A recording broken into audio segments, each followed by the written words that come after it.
Welcome students, स्वागत है आप सभी का मेरी क्लास में।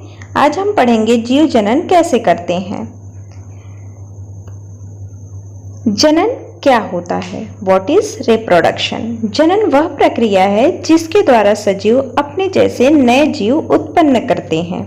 Reproduction is the process by which living new ones like themselves creatures produce.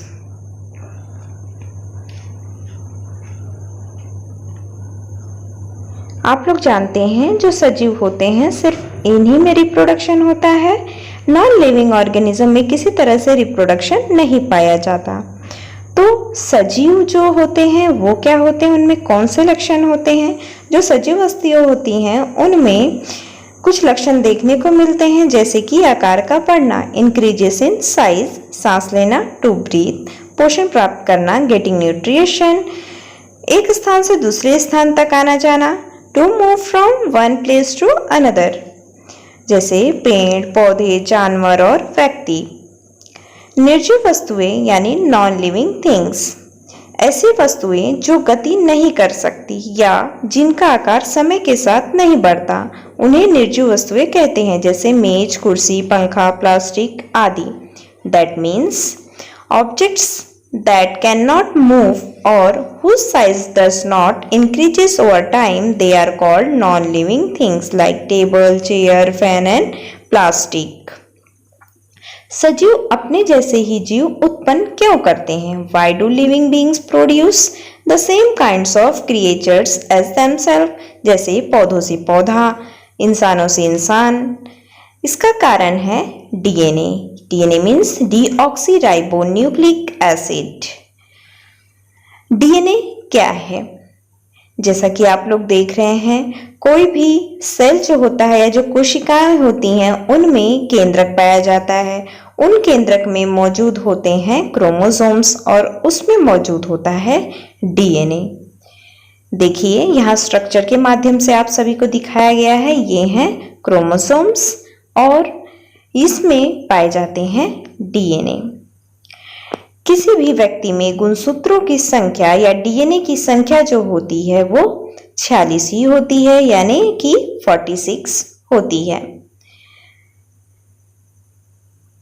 पौधों में अगर हम देखें तो उदाहरण के तौर पे मटर के पौधों में जो गुणसूत्र या क्रोमोसोम की संख्या होती है वो 14 होती है।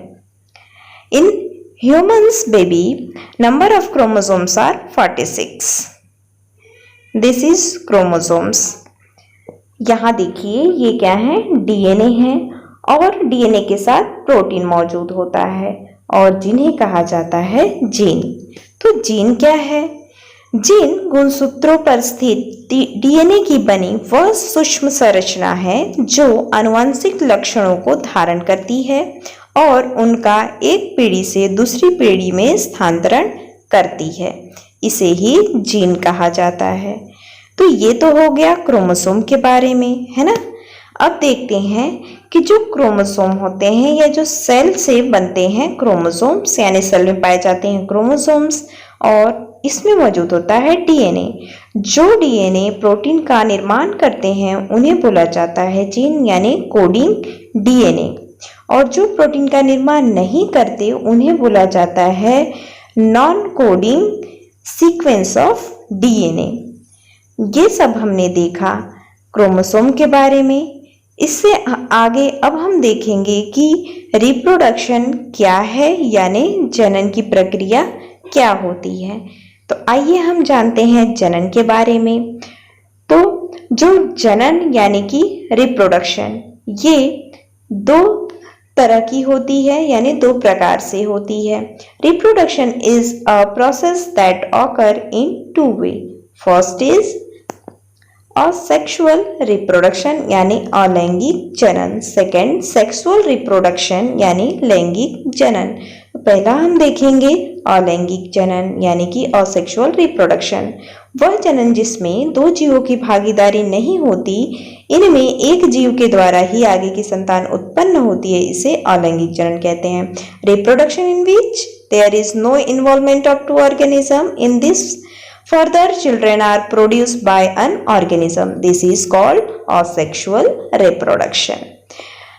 अमीबा और पैरामेशियम ये दोनों उदाहरण हैं असेक्सुअल रिप्रोडक्शन में। इनमें जो रिप्रोडक्शन होता है वो विखंडन के द्वारा होता है, यानी यहाँ पे पैरामेशियम और अमीबा में एक ही ऑर्गेनिज्म से नए इंडिविजुअल्स तैयार हो जाते हैं। वैसे ही कुछ पौधों में आप लोगों ने देखा होगा कि यदि किसी पौधों की टहनी काटकर जमीन में लगा दी जाए और उससे एक नया पौधा उत्पन्न हो जाए तो यह भी एक प्रकार का अलैंगिक जनन है। If a branch of plant is cut and planted in the ground, a new plant is generated, so this is also a type of asexual reproduction. लैंगिक जनन यानी कि सेक्सुअल रिप्रोडक्शन। लैंगिक जनन में दो भिन्न जीवों की भागीदारी का होना आवश्यक होता है। It is necessary to have the participation of two different organism in the sexual reproduction. जैसे कि मेल और फीमेल जब आपस में फ्यूज्ड होते हैं तो नए इंडिविजुअल का निर्माण होता है।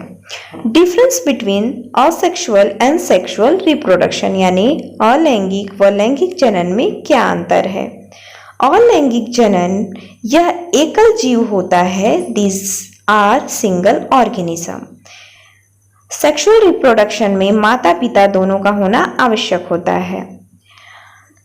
अलैंगिक जनन अलग अलग प्रकार का होता है जबकि लैंगिक जनन एक ही प्रकार का होता है।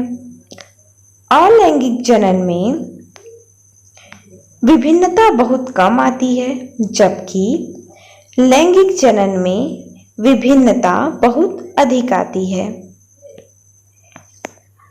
अलैंगिक जनन में युग्मन नहीं बनता है जबकि लैंगिक जनन में युग्मन बनता है, जैसे कि शुक्राणु और अंडाणु।